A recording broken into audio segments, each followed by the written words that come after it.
used to have a light rack and I ended up unmounting it because I couldn't fit in the garage. I can barely fit in the garage as is, and to fit in the garage we had to unmount it, unwire it, and take everything down. So it turned into such a pain in the butt that we ended up just deciding, let's just make it a windshield mount. So we ended up, I actually already have these mounted. We ended up mounting these a while ago and I just never got around to going ahead and wiring them in. So today we decided that, we'll make a video about it and we'll just wire in from pre-existing light rack wiring. So if you guys are doing it, it's probably not going to be this simple because a lot of my wiring has already been pre-done. So this shouldn't take as long as it would if you were having to mount and wire and run wires. So I thought maybe somebody else can use some of this video to figure out what they want to do. And I did have a question asking me how to hide the wiring, and it's easier to show you guys than try to explain it to you, because then I'll just be sitting there and then I get ADD and then I start doing something else and then I come back and I completely forget what I was saying. So we decided to just come together. We're going to throw together this really fast video. Okay, this is my pre-brackets that have already been on here. It's pretty simplistic. Even doing it, I didn't have any problems. So if you buy them, you literally just take out the two right here, these two bolts, you slide it down. You got to do this one. The worst part is just making sure you have the tools. But that was pretty simplistic. You also have to do the one right there. I would probably suggest PB blasting them because a lot of my stuff, you can't really tell right now because I fixed a lot of it. It was really hard to work. You have to lift this up. Somebody else was asking me about hiding wiring, so this is pretty much the best place to do it in my opinion. Now you're going to have to remove your windshield wipers.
You have to remove all 5 screws on the cowl to remove it.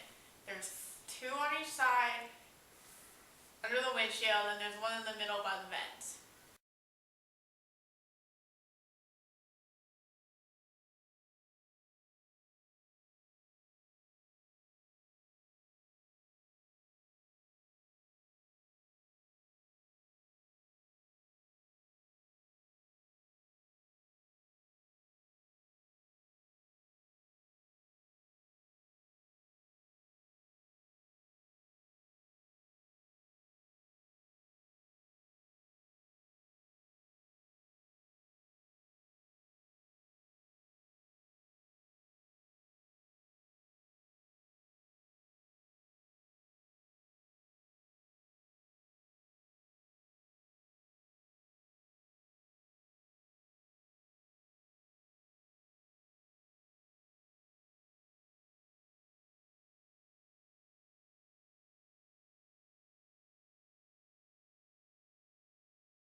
This is where we're gonna hide the wires.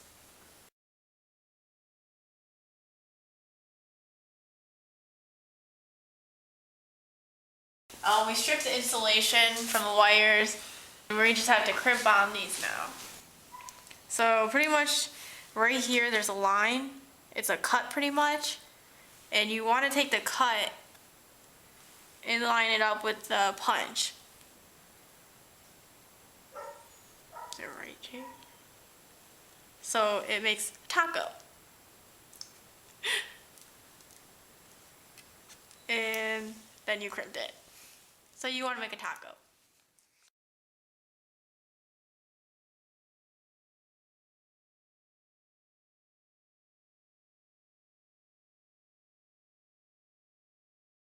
Okay, now we're ready to wire up the relay. You want to hook the positive wire from the switch to number 86 on the relay. Hook up the 85 to the ground. Number 30 gets battery power. Wire number 87 to the lights. Then ground the lights. Okay, so we ended up grounding the light out already. Okay, so we're going to use a vampire clip, aka like a quick clip.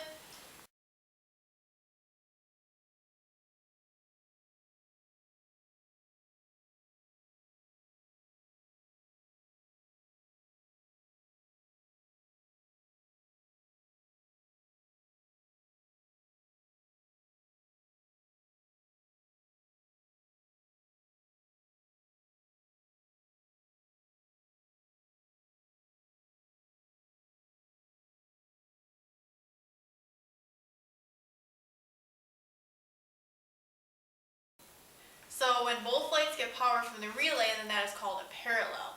Both lights will be equally the same amount of brightness. So this should work.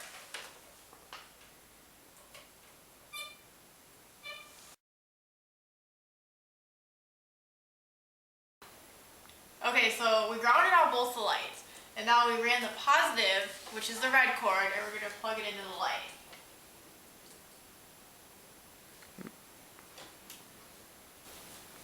And this would be called a parallel, because both have the same brightness. Okay, we're going to take wire loom, and we're going to wrap all the wires.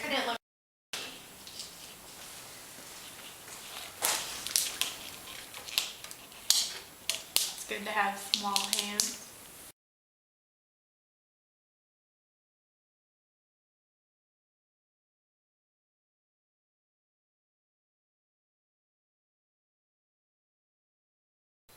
Okay, so now that everything works, we're going to show you that they switch on and off.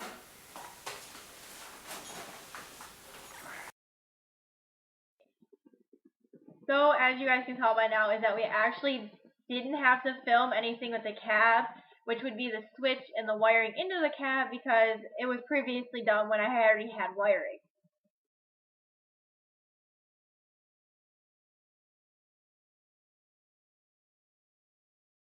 Now when you're mounting the switch, which is the on and off switch, you can use a self-tapping screw or a small drill bit.